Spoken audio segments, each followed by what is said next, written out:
दोस्तों अगर आप लोग ये वीडियो देख रहे हैं तो कहीं ना कहीं आप लोग इंटरेस्टेड हैं एपीएफसी और ईओ एग्जाम में और इन एग्जाम्स को क्वालिफाई करने की इच्छा भी रखते हैं। और दोस्तों आप में से बहुत सारे बच्चों ने ऑलरेडी इस एग्जाम की प्रिपरेशन स्टार्ट कर दी होगी, इस डायरेक्शन में एफर्ट डालने शुरू भी कर दिए होंगे। बट दोस्तों अपनी प्रिपरेशन के दौरान ऐसी बहुत सारी मिस्टेक्स हैं जो हम इंटेंशनली या अनइंटेंशनली जो है कमिट कर देते हैं, जो हमें हमारी सिलेक्शन कॉस्ट कर सकती है। ऐसी ही एक बड़ी मिस्टेक को यहां पर आज मैं डिस्कस करने वाला हूं ताकि आप लोग उस मिस्टेक से बचें और इस एग्जाम में अपनी सिलेक्शन इंश्योर कर सकें।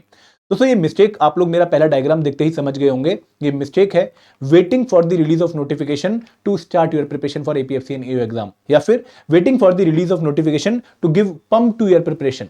दोस्तों ये मिस्टेक अगर कुछ लोग कमिट करें तो समझ आता है, लेकिन अगर बाकी लोग भी कमिट कर रहे हैं तो बिल्कुल भी ये मिस्टेक आप लोगों को नहीं करनी चाहिए, क्योंकि आपको सिलेक्शन कॉस्ट करवा सकती है। दोस्तों मिस्टेक किस बच्चे के लिए सही है करनी, मतलब अगर कोई बच्चा नोटिफिकेशन की वेट कर रहा है अपनी प्रिपरेशन स्टार्ट करने के लिए तो किसके लिए सही बात है ये बात सही है उन लोगों के लिए जो कि already UPSC civil service exam की प्रिपरेशन कर रहे हैं और 25 मई को इस एग्जाम को देना चाह रहे हैं। क्योंकि दोस्तों जब आप यूपीएससी सिविल सर्विस एग्जाम की प्रिपरेशन कर रहे होते हैं तो आप 70% सिलेबस एपीएफसी एग्जाम का भी प्रिपेयर कर रहे होते हैं। वहां पर जो क्वांट आता है, वहां पर जो रीजनिंग आती है, वहां पर जो हिस्ट्री आती है, वहां पर जो पॉलिटी आती है, वहां पर जो इकोनॉमिक्स आती है, वहां पर जो जनरल साइंस आती है, वो सब आपको यहां पर भी हेल्प करने वाली है। तो वो बच्चे ऑलरेडी एपीएफसी की प्रिपरेशन कर रहे हैं अपनी सीएससी की प्रिपरेशन के दौरान, तो उन लोगों को नोटिफिकेशन की वेट करनी लाजमी है, उनके लिए सही है बिल्कुल। कि अगर वो नोटिफिकेशन की वेट किए बिना अभी से अपनी एपीएफसी की प्रिपरेशन स्टार्ट कर देंगे, अभी से वो अकाउंट्स पढ़ना शुरू कर देंगे, तो कहीं ना कहीं वो अपने 25 मई के एग्जाम को कंप्रोमाइज कर सकते हैं, जो मेरे हिसाब से उनको बिल्कुल भी नहीं करना चाहिए। तो अगर आप यूपीएससी वाले बच्चे इस बार एग्जाम दे रहे हैं तो आप लोगों को नोटिफिकेशन की वेट करनी चाहिए फॉर स्टार्टिंग योर प्रिपरेशन। दूसरी बात कि भाई अगर आप ऑलरेडी अपना सिलेबस कवर कर चुके हैं एपीएफसी एग्जाम का, मतलब एक बार आप लोगों ने 2023 के लिए सिलेबस प्रिपेयर कर लिया और आप लोग या फिर अभी भी सिलेबस कवर करके बैठे हैं और आप रिवीजन वगैरह कर रहे हैं, तो अगेन आपको नोटिफिकेशन की वेट नहीं करनी चाहिए अपनी प्रिपरेशन स्टार्ट करने के लिए, क्योंकि आप रेडी हैं। जैसे ही नोटिफिकेशन आएगी रिवीजन स्टार्ट करिएगा, प्रैक्टिस स्टार्ट करिएगा और एग्जाम के लिए एकदम टूट पड़िएगा। तो ये अगेन आपके लिए सही टाइम नहीं है। दोस्तों तीसरा पॉइंट, वो लोग जिनको इतना कॉन्फिडेंस है कि भाई मैं इस एग्जाम की प्रिपरेशन 4-5 महीने में कर सकता हूं, मुझे कोई दिक्कत नहीं 4-5 महीने में प्रिपरेशन करने में, मैं 15-16 घंटे डेली लगा के इस एग्जाम को 4-5 महीने में रेडी कर लूंगा, तो वो लोग भी नोटिफिकेशन की वेट बिल्कुल करें, क्योंकि उनके लिए भी कोई टेंशन वाली बात नहीं है।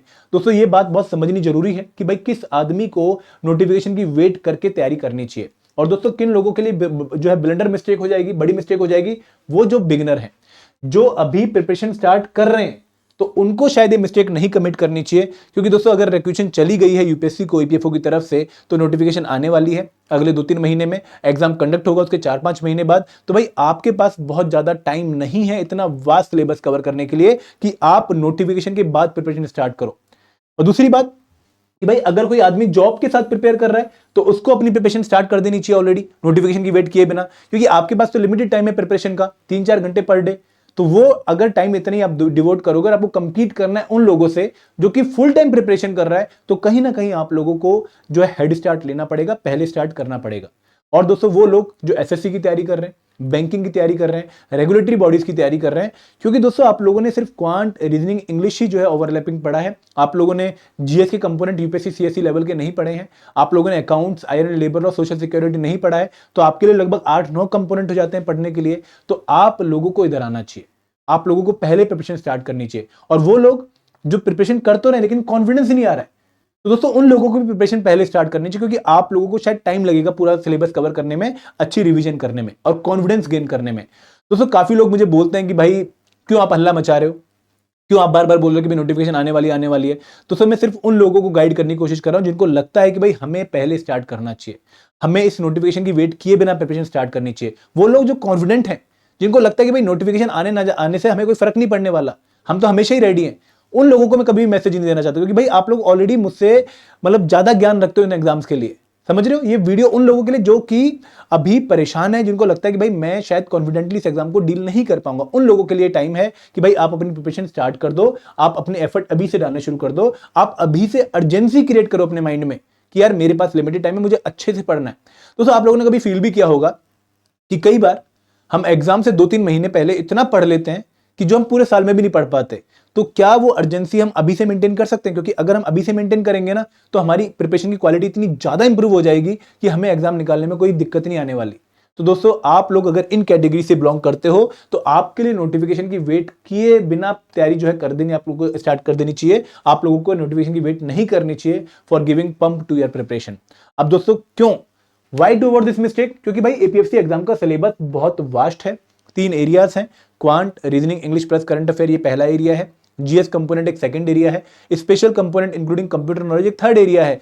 लगभग 12 प्लस कंपोनेंट है। तो अगर आपने वो क्वालिटी प्रिपेयर करने हैं तो टाइम डिवोट करना पड़ेगा, और ये टाइम 4-5 महीने नहीं होने वाला, आप लोगों को ज्यादा टाइम देना ही पड़ेगा। क्योंकि दोस्तों ये एग्जाम इजी एग्जाम नहीं है, आप लोगों ने पुराने एग्जाम देखे भी होंगे, ये एग्जाम काफी जो है प्रिपरेशन डिमांड करते हैं। तो इसके लिए अगेन मैं बार बार यही कहूंगा कि हेड स्टार्ट लो। यहां पे मैंने ये पॉइंट लिखा कि head start for preparation, confidence gain करने के लिए, आपको कंपटीशन से डील करने के लिए। क्योंकि पिछली बार 10 लाख लोगों ने फॉर्म फिल किया था, 3,60,000 लोग पेपर देने गए थे, और 3,60,000 में से एपीएफसी के लिए सिर्फ और सिर्फ 547 लोगों को इंटरव्यू के लिए कॉल किया गया था, और वैकेंसीज थी 159। इस बार रिक्वेशन गई 74 वैकेंसीज की। तो आप लगा लीजिए कि भाई कंपटीशन कितना बढ़ने वाला है। एंड दोस्तों लोग आपस में एक दूसरे को कहीं ना कहीं परेशान करेंगे, चिढ़ाएंगे कि भाई हम तो नहीं कर रहे और आप लोग कर रहे हो, तो आपको डिमोटिवेट करेंगे। तो आपको अगर उससे बचना है तो पहले से स्टार्ट करना पड़ेगा प्रिपरेशन को। लिमिटेड टाइम है अगर आपके पास प्रिपरेशन हो, क्योंकि अगर जॉब के साथ तैयारी कर रहे हो तो 4-5 घंटे मैक्सिमम निकाल पाते हो, वो भी कंसिस्टेंसी के साथ जो है निकालने मुश्किल हो जाते हैं। तो अगेन आपको पहले स्टार्ट करना पड़ेगा, रिवीजन और प्रैक्टिस करने के लिए आपको पहले स्टार्ट करना पड़ेगा, ताकि आपके पास सिलेबस कवर करने का टाइम अलग हो और रिवीजन और प्रैक्टिस को प्लान करने का टाइम अलग हो। एंड सबसे इंपॉर्टेंट कि भाई अगर कोई इवेंचुअलिटी आ जाती है तो उससे डील करने का भी आपके पास साधन हो, आपके पास टाइम हो। फॉर एग्जांपल मेरे पास पिछली बार लगभग 50-60 बच्चों के ऐसे कॉल आए जो कहते हैं कि सर हम कोई बीमार हो गया था, किसी की अगर शादी आ गई थी, किसी का कोई फंक्शन आ गया था, जिसकी वजह से एग्जाम से जस्ट पहले प्रिपरेशन टूट गई और हमारी सिलेक्शन कंप्रोमाइज हो गई। दोस्तों ये सबके साथ आगे भी हो सकता है, आपको फ्यूचर का पता नहीं है। तो अगर आपने उस इवेंचुअलिटी से पहले ही डील करना है तो आप लोगों को पहले ही अच्छी प्रिपरेशन करनी पड़ेगी।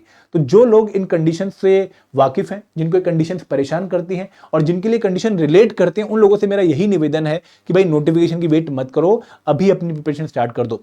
उन लोगों को मैं बिल्कुल बोलूंगा कि भाई आप लोग वेट करो नोटिफिकेशन का, जो लोग कॉन्फिडेंट हैं, जिन लोगों को लगता है कि ये इन्फॉर्मेशन फालतू है, मेरे काम की नहीं है, मैं तो नोटिफिकेशन आने के बाद भी रेडी हो जाऊंगा, तो वो ये इन्फॉर्मेशन फॉलो ना करे।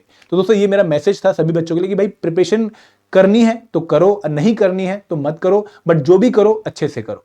एंड दोस्तों अगर आप प्रिपरेशन सेल्फ स्टडी से करना चाहते हैं तो बहुत बहुत हाई चांसेस है कि भाई सेल्फ स्टडी के थ्रू भी आप एग्जाम क्वालिफाई कर सकते हैं। ऐसा कोई बड़ा एग्जाम नहीं है, ऐसा कोई मतलब डिफिकल्टी नहीं होने वाली आपको सेल्फ स्टडी के थ्रू तैयारी करने में। बट अगर आप कोर्स में एनरोल करना चाहते हो तो हमने 3 डिफरेंट कोर्स आपके लिए लॉन्च कर रहे हैं। एक master pack comprehensive course covering all the component for APFC new exam, आप इसका डेमो भी ले सकते हो, हमने ट्रायल पैक लॉन्च कर रखा है जिसका लिंक इस वीडियो के डिस्क्रिप्शन में है। एंड दोस्तों सेकंड कोर्स है टेस्ट सीरीज प्लस, जो कि उन बच्चों के लिए जो यूपीएससी बैकग्राउंड के, जिनका ऑलरेडी जीएस एंड क्यूआरई प्रिपेयर्ड है, उनको सिर्फ प्रैक्टिस एमसीक्यूज चाहिए लेकिन स्पेशल कंपोनेंट का कंप्लीट कोर्स चाहिए, वो इस कोर्स में एनरोल कर सकते हैं। और तीसरा टेस्ट सीरीज उन बच्चों के लिए जो कि ऑलरेडी रेडी हैं, जिनकी प्रिपरेशन कंप्लीट है, जो सिर्फ प्रैक्टिस और रिवीजन करना चाहते हैं, वो इस कोर्स में एनरोल कर सकते हैं टेस्ट सीरीज वाले में। इनका लिंक अगेन इस वीडियो के डिस्क्रिप्शन में दिया गया है। तो दोस्तों आई होप मेरा मैसेज क्लियर हो और आप लोग इस मिस्टेक को अवॉइड करें, यही मैं चाहता हूं। Thank you very much. जय हिंद, जय भारत।